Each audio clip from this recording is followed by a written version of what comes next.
When the Minnesota Department of Health comes to your facility, we'll call it the survey team from now on. Whether you are an administrator, a resident, a nursing assistant, or a family member, it's likely you'll be involved in some way. Because surveys usually happen about once a year, because they are unannounced and randomly scheduled, and because surveyors visit to see that things meet or exceed federal and state standards, survey visits can cause anxiety for staff members.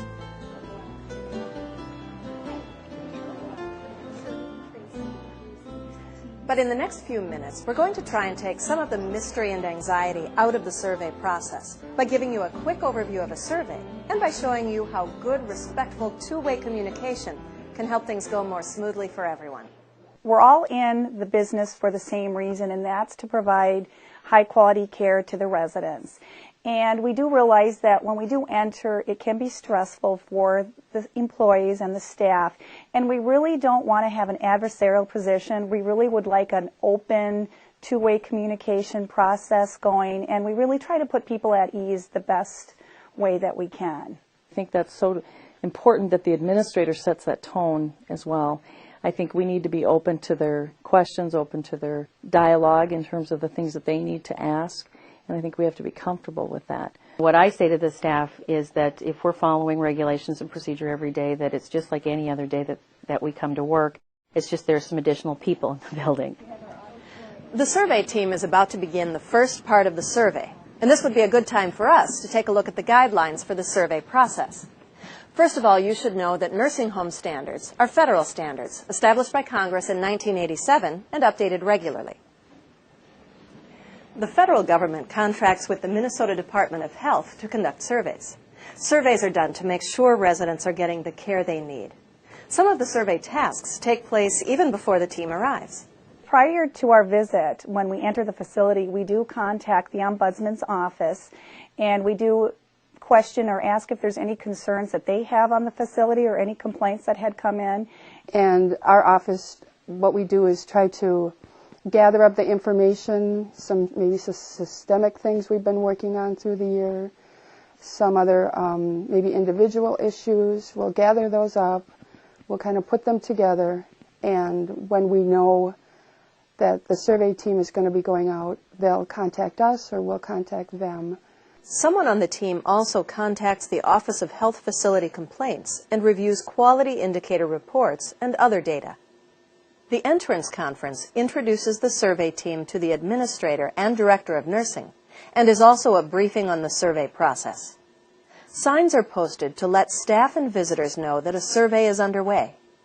The initial tour, which some team members begin immediately, is a walkthrough of the facility. It's intended to give the survey team a general impression of resident care and services provided and to introduce the survey team to residents and facility staff. As the survey team walks through the facility, they're looking at resident grooming and cleanliness. They're looking at what activities are available and how many staff are around and accessible.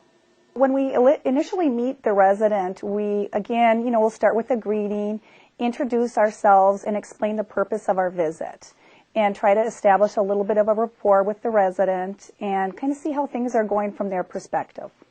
Everybody says hello to me. And the surveyors have gone by. I say hello to them, and they have come in and talked. So I feel close to them, really. Surveyors are asked to contact a family council person. Surveyors will set up a time with the family council to go through a whole series of questions. All family members who have residents in the home are free to also talk with the surveyors and set up a time when they can talk with them. The full survey process takes several days and involves interviews with residents, resident councils, family members and family councils, facility staff, medical record reviews, and more detailed observations of the facility environment. Survey team members also review facility records, policies and procedures, and other data. It's important to note that the right to privacy is respected and confidentiality is maintained throughout the survey process. If not everybody, most people get nervous when they find out that they are being observed by somebody, and that happens, to me at a time. But the thing is, I know what I'm doing, and I try to keep on track. I'm just like normal, whatever I gotta do, that's it. Not any difference. Anybody watch or not, I'm supposed to do the things I gotta do. We're providing good education, good tools for the staff so they know how to do their job. I feel that's a big part of my responsibility, is making sure the staff are informed of what the expectations are, making sure that the care guides are clear so that they can do a good job. I think it's just important to relax, do your job. As uncomfortable as it may feel being observed, the choice of what cares surveyors watch is based on the residents in the survey sample, not which staff are providing the cares. Survey team members are likely to talk with anyone in a facility because talking with everyone involved in resident care helps give a more complete picture of a resident's daily life. Somebody losing one clothing item, that would be an individual example, but all of a sudden if you have a group of residents coming together and they all discover that they're missing items, whether it be jewelry, sweaters, walking devices, whatever the case, in that situation, now that's systemic. That's something that's widespread throughout the facility that needs to be addressed. This is an example of a situation where surveyors will want to talk with facility staff as well as residents. During the survey process, we try to support the staff and make sure that they're comfortable with what they're doing and knowing that the surveyors are here, and really that they're not singling them out, but that they do need to ask them some questions and they need to monitor some cares in order to know that we're in compliance. Like the first two surveys, I was a little anxious, a little nervous, because you're not used to someone watching you and documenting about what you're doing. But then after that, then I kind of got used to it because it's part of my job, and I believe the more you're on the job, the more comfy you get. We do look like we are doing a lot of documentation, and a lot of times staff will observe us writing everything down. And it's really important to know that just because we're writing doesn't mean we're writing anything that's bad or that they're not doing anything wrong. It's part of our job is to document everything. Although the survey team meets at least daily to discuss observations and findings, Federal Survey Protocol limits the amount of information that can be shared with the facility until later in the survey process. We do get a lot of questions from staff asking how are things going, are there any concerns. When we're out on the floor, we're conducting the survey and we're gathering information, so it's not a time to share any information until probably the verify, clarify portion when we can speak with the administration. The Verify Clarify meeting is a meeting usually between two survey team staff and two key facility staff to discuss observations and findings and any potential deficiencies identified by the survey team. At this meeting, the facility staff is given the opportunity to provide additional information related to those concerns. After the Verify Clarify meeting, survey team members meet privately for a preliminary decision-making meeting to determine if any deficient practices exist. When we determine the deficiency, it's determined by a team. It's not determined by any individual. And we do a lot of discussion. When we think there's a concern, we fully discuss it to the point until we're all comfortable that, yes, this is a deficient practice, or maybe it's not. So there is a lot of discussion going into the deficiency. The exit conference brings together the survey team and facility staff for a final time. Other participants at this meeting may include residents, family members, and ombudsman representatives. During the exit conference, we do go over the preliminary results of the deficiencies. And again, it's only preliminary. They do go through other eyes. Also at the end of exit is probably a time where we could maybe make some positive comments and address, some things that we saw that were positive. It's the preliminary report of the surveyors. And so chiefly the family members would be listening to that. If they notice that something is not included in the surveyor's report that has been discussed as a concern, they could ask about that and make sure it's clarified, and make sure that that would also be followed up on. It's important to point out that a deficiency may be only a minor concern, but still must be documented to meet federal guidelines. All deficiencies must be addressed by the facility and are an opportunity for positive change and improved resident care. For everyone involved, survey team and facility staff, the bottom line is that everyone is focused on the same thing, the best possible quality of life and care for residents. If you're in a home, realize that this is your home. You live here. A lot of people are here, they just don't quite realize that. A lot of people are here because they have to. I, for one, have just kind of made it, as a place of my home. Because they conduct a lot of surveys, team members have learned that what often separates a successful, positive survey from those that don't go so well is good communication between the survey team and facility staff. I'm talking about communication that is open, respectful, and two-way. A communications process in which facility staff understand that they can ask questions of the surveyors, that survey team members understand that staff members are often busy, and it's okay to say, "I don't know the answer to that, but I'll find out." Or, "I don't have time to stop and talk right now. Could we get together later?" For fairly new CNA, one of the things I would say is do not be afraid to ask questions. Because sometimes you kind of get in a situation whereby the survey will ask you a question and you don't know, but then you're kind of afraid to tell them, "Oh, I don't know," or, ask the nurse. And I think that's a big thing. I'm busy, I tell them, "I'm really busy, I come and get you, or give me a few minutes." We really do like to foster the two-way open communication, and certainly, if they maybe did something that they shouldn't have done or realized, they certainly can come to us at any time. We're very approachable. We do want the two-way communication system to be both ways. If they have any concerns or if they just need some further clarification, just to make sure that they come and talk to one of us while we're out on survey. Now that you know that surveyors are open to your questions and understand that you may be busy, let's talk more about communication. Good, effective, two-way communication. With the idea that the resident is the focal point of everything that happens during a survey process, let's start with the survey team and see who they communicate with during a survey.